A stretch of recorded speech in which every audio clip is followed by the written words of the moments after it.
Indonesia Tengah, Radio Republik Indonesia ND menghadirkan Warta Berita.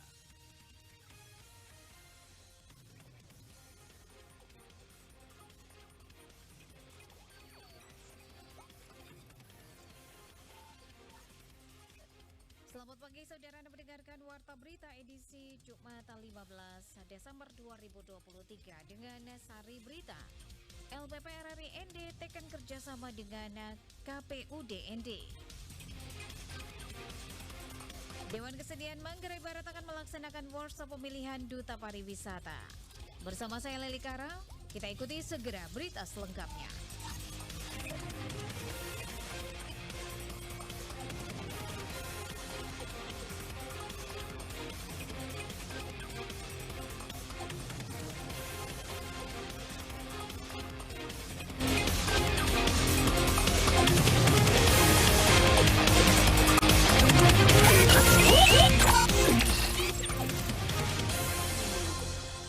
Pendengar, LPP RRI ND melakukan kontrak kerjasama dengan KPUD ND yang berlangsung di Aula Pertemuan KPUD ND pada Kamis pagi. Selengkapnya disampaikan Rosa Dalima. Dan RRI sebagai media mitra masyarakat untuk mempublikasikan informasi tahapan pemilu dan tahapan pilkada yang disampaikan oleh KPUD. Perjanjian kerjasama yang dilaksanakan tersebut mengatur berbagai hal yang berkaitan dengan sistem penyiaran berbagai informasi pemilu. Ketua KPUD ND Maria Adolorata Dalopes dalam sambutannya mengatakan, rancangan MOU dan komunikasi sebenarnya sudah dibangun sejak lama, dimulai dari kepemimpinan Kepala RRI sebelumnya. Meskipun secara nasional sudah dilakukan penandatanganan MOU antara RRI dan KPU Pusat, namun pihaknya masih menunggu petunjuk teknis soal isi perjanjian kerjasama yang akan dibangun di daerah. Oleh karena itu, MOU antara KPUD ND bersama RRI baru bisa dilaksanakan kurang lebih 80 hari jelang pelaksanaan pemilu serentak 2024. Tapi kami menunggu petunjuk dari hierarki. Meskipun di tingkat nasional KPU RI sudah menandatangani MOU dengan RRI tingkat nasional, tapi kami juga menunggu dari KPU provinsi. Sehingga dalam perjalanan kurang lebih hampir mau 2 tahun ini, hari ini tanggal 14 Desember 2023 baru KPU ND bersama RRI ND bisa melaksanakan penandatanganan MOU. Sudah kurang dari 80 hari ya kita mau menuju hari H. Mary Dalopes kemukakan dengan penandatanganan perjanjian kerjasama ini antara RRI dan KPUD akan saling membantu. KPUD akan menyiapkan materi sosialisasi yang berkaitan dengan pemilu dan tahapan pilkada, dan RRI sebagai media mitra masyarakat akan menyiarkan materi sosialisasi. Mary juga menyampaikan apresiasi kepada RRI dengan berbagai rangkaian kegiatan sosialisasi pemilu yang telah dilaksanakan, seperti gerakan Cerdas Memilih 1 dan 2, serta Roadshow Go to School yang menyisir pemilih pemula. Kepala RRI ND Burhanuddin Ramadlan menyampaikan, sebagai media publik di masa kampanye saat ini, ada beberapa aturan yang menjadi pedoman bagi RRI dalam melakukan penyiaran materi pemilu. Seluruh sumber informasi harus dari KPUD. Tapi tentunya kami juga sekarang sudah banyak aturan, harus minimal informasi itu semua terbuat dari KPU.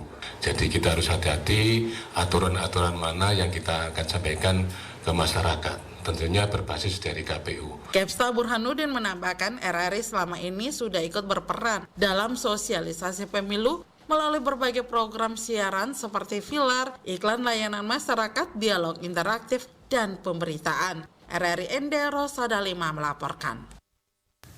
Dalam rangka mendukung keberlanjutan program Merdeka Belajar pada Dinas Pendidikan dan Kebudayaan Kabupaten ND melaksanakan kegiatan refleksi program Merdeka Belajar di akhir tahun 2023. Laporan selengkapnya Rovinus Wula. Kegiatan refleksi program Merdeka Belajar menghadirkan kepala sekolah dan guru penggerak, pengawas dan operator sekolah mulai dari TK, SD, dan SMP di Kabupaten ND. Kegiatan refleksi program Merdeka Belajar dibuka oleh Bupati Ende Dr. Andus Haji Jafar Ahmad berlangsung di Aula Kantor Dinas Pendidikan dan Kebudayaan Kabupaten Ende pada Rabu 13 Desember 2023. Kepala Dinas Pendidikan dan Kebudayaan Kabupaten Ende Menci Tibe mengatakan kegiatan refleksi pendidikan di akhir tahun 2023 mengingat referensi rapor pendidikan di Kabupaten Ende belum maksimal sehingga dari waktu ke waktu saling mengingatkan para pihak untuk melakukan evaluasi. Kegiatan refleksi program Merdeka Belajar menghadirkan para pihak pemangku kepentingan yang berfungsi sebagai top leader di wilayahnya tetapi dalam domain kurikulum merdeka. Kadis Pendidikan mengakui bahwa rapor pendidikan di Kabupaten Ende belum maksimal karena masih banyak hal yang belum dicapai tetapi kita saling mengingatkan maka dengan seluruh pemangku kepentingan satukan energi positif sehingga pada tahun 2024 rapor pendidikan pada satuan pendidikan masing-masing dapat tercapai sesuai target yang diharapkan. Refleksi pendidikan di akhir tahun 2023 ini kita kembali ke sebuah referensi rapor pendidikan kita yang belum maksimal. Ya, dari waktu ke waktu kita saling mengingatkan seluruh pihak sehingga yang kami undang itu adalah pemangku kepentingan yang berfungsi sebagai top leader di wilayahnya. Tetapi dalam domainnya kurikulum merdeka.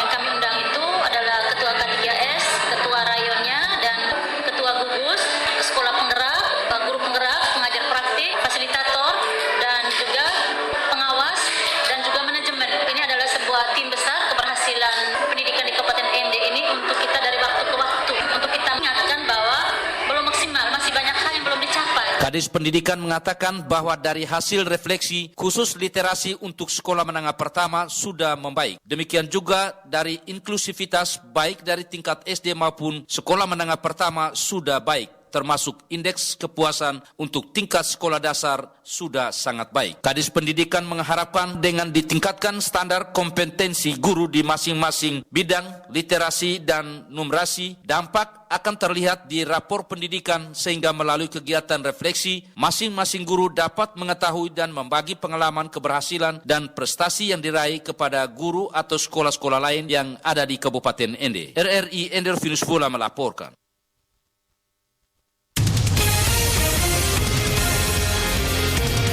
Anda sedang mendengarkan Warta Berita RRI ND.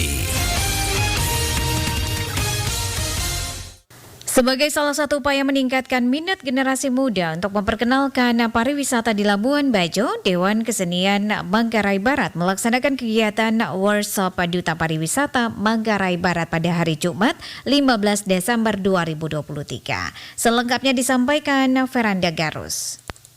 Pendiri Dewan Kesenian Manggarai Barat Andi Tendri Lebi kepada RRI Kamis kemarin mengatakan, kegiatan ini merupakan yang pertama kalinya dilakukan di Labuan Bajo. Menurutnya Labuan Bajo sebagai salah satu destinasi pariwisata super prioritas, tentu saja sumber daya manusia di wilayah tersebut juga perlu ditingkatkan. Melalui workshop ini, Dewan Kesenian Manggarai Barat ingin menggali potensi dari para generasi Labuan Bajo dalam upaya mempromosikan wilayah tersebut. Menurutnya pemilihan ini bukan sekedar pemilihan biasa. Peserta yang terpilih nantinya akan diajarkan menjadi duta pariwisata yang baik, kemudian wajib memiliki pengetahuan tentang Manggarai Barat, mulai dari segi budaya, seni, dan paham dengan kearifan lokal hingga bahasa daerah.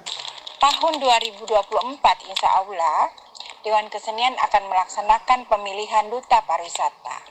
Makanya saat ini dilakukan workshop untuk mendukung kegiatan di tahun berikutnya, di tahun 2024. Seleksi bagi para peserta akan melewati beberapa tahap, yakni seleksi pengetahuan umum dan bahasa, kemudian peserta akan dikarantina, dan berbagai proses seleksi lainnya. Duta pariwisata yang terpilih akan bertugas selama 1 tahun ke depan. Apabila Manggarai Barat berhasil melaksanakan pemilihan duta pariwisata ini, maka Dewan Kesenian Manggarai Barat berkomitmen akan mengirimkan para generasi muda yang potensial untuk mengikuti ajang nasional seperti Putri Indonesia. Sangat berharap dengan adanya duta ini betul-betul akan memotivasi anak-anak semua untuk belajar lebih bagus lagi, belajar lebih pintar lagi, menguasai fashion dan lain-lain seperti itu.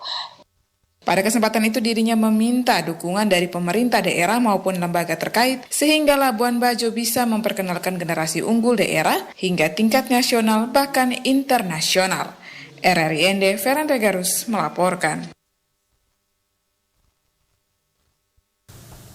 Pendengar, Dinas Pendidikan Pemuda dan Olahraga Kabupaten Manggarai Timur menggelar pelatihan literasi sastra daerah dan penyusunan modul ajar bahasa daerah di tingkat kabupaten.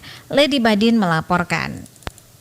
Kegiatan pelatihan literasi sastra daerah dan penyusunan modul ajar bahasa daerah ini diselenggarakan oleh Bidang Pengembangan Teknologi dan Kelembagaan PTK Dinas Pendidikan Pemuda dan Olahraga Manggarai Timur yang dilaksanakan pada tanggal 12 hingga 14 Desember 2023 di Hotel Primadona Borong. Kepala Dinas PPO Kabupaten Manggarai Timur, Vincenzius Tala mengungkapkan pelatihan ini bertujuan meningkatkan pemahaman dan kesadaran para guru akan pentingnya sastra daerah dalam pengembangan keberagaman budaya di Kabupaten Manggarai Timur. Melalui kegiatan ini juga diharapkan para guru dapat menulis sastra daerah yang eksis di wilayah masing-masing dan menjadikan sastra daerah tersebut sebagai bagian integral dari kehidupan budaya dan kearifan lokal masyarakat setempat. Dirinya mengungkapkan pentingnya revitalisasi bahasa daerah dan sastra lokal sebagai salah satu cara untuk melestarikan keanekaragaman budaya di Kabupaten Manggarai Timur. Semboyan akan melestarikan bahasa daerah, utamakan bahasa Indonesia, dan kuasai bahasa asing. Jadi kalau bahasa daerah atau sastra lokal itu tidak dilestarikan, bukan tidak mungkin kepunahannya pasti akan terancam. Kegiatan ini yang kesekian kali kami lakukan dan kami anggarkan secara khusus dari DPH Dinas Pendidikan Pemuda dan Olahraga Kabupaten Manggarai Timur. Vincenzius Tala juga berharap lewat tahapan pelatihan yang baik ini, para guru nantinya dapat memberikan kontribusi terhadap pelestarian sastra daerah di wilayahnya. Kadis PPO Manggarai Timur itu mengingatkan jika seorang guru tidak hanya memiliki tanggung jawab mengajar, tetapi juga harus menjadi warga belajar sepanjang hayat yang terlibat aktif dalam upaya pelestarian bahasa daerah dan sastra lokal. 50 orang ini menjadi pioner lah untuk mengimbaskan ilmunya ke setiap satuan pendidikan masing-masing. Untuk SD-nya nanti ke K3S dan SMP-nya ke MKKS. Intinya mereka sudah bisa sekarang bagaimana identifikasi, membedakan, kemudian menyusun modul ajar dalam bahasa Manggarai, entah itu pantun, apa itu syair, apa itu goet, kemudian macam-macam lagi yang lain yang mereka temukan kekayaan dan kekhasan dari masing-masing kecamatan atau desa yang ada di Kabupaten Manggarai Timur. Dalam pelatihan tersebut, peserta berhasil mengidentifikasi ragam sastra daerah di Kabupaten Manggarai Timur, termasuk cerita rakyat, dongeng, pantun, syair, goet, dan berbagai bentuk lainnya. Kegiatan pelatihan tersebut diikuti 50 orang guru SD dan SMP dari berbagai sekolah di Kabupaten Manggarai Timur. RRI ND, Lady Badin melaporkan. Berita terakhir, Go to Impact Foundation bersama Catalyst Change Makers Ekosistem meluncurkan program proyek Todo Chama di Desa Golomori sebagai kawasan ekonomi khusus yang tangguh dan juga berkelanjutan untuk mendorong pemberdayaan masyarakat melalui pengelolaan sampah, pertanian generatif, dan wisata aman terpadu di Labuan Bajo. Epi Wahab melaporkan. Todo Chama merupakan sebuah proyek di mana menjadikan Golomori sebagai desa wisata penyangga kawasan ekonomi khusus atau KEK yang tangguh dan berkelanjutan melalui pengelolaan sampah dan pertanian regeneratif, wisata aman terpadu yang mendorong pemberdayaan peningkatan ekonomi masyarakat lokal. Dalam peluncurannya, kegiatan ini turut dihadiri Wakil Bupati Manggarai Barat Yulianus Weng yang menyampaikan apresiasi terhadap kegiatan ini yang melibatkan dan meningkatkan ekonomi masyarakat setempat. Terima kasih kehadiran konsorsium Todo Chama di Manggarai Barat, khususnya di Desa Golomori. Kita tadi mendengar penjelasan bahwa kehadiran mereka ini bisa nanti mereka memberdayakan masyarakat setempat, lalu masyarakat setempat ikut berpartisipasi dalam kegiatan yang mereka buat.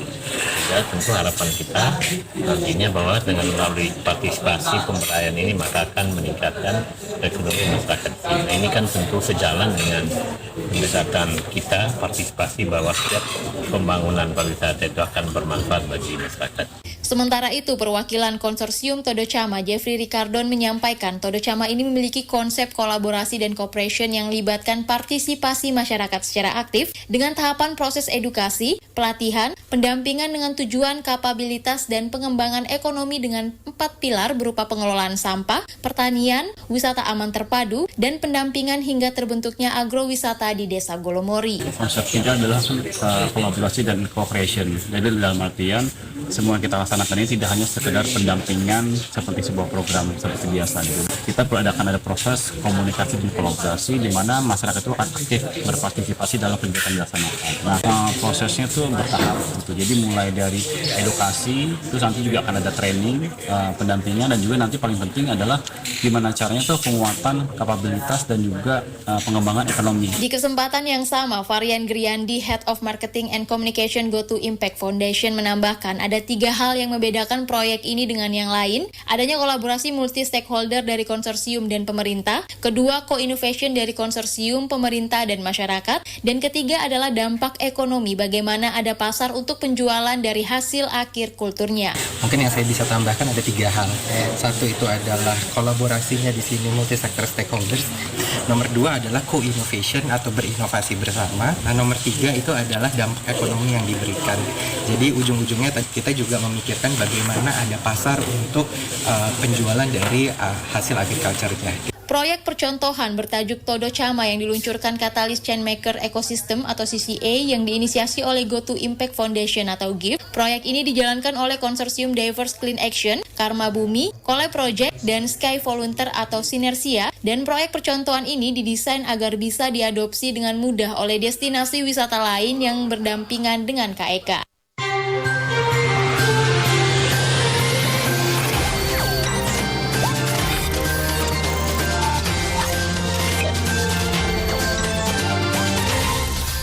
Terima kasih Anda telah mengikuti Warta Berita RRI ND.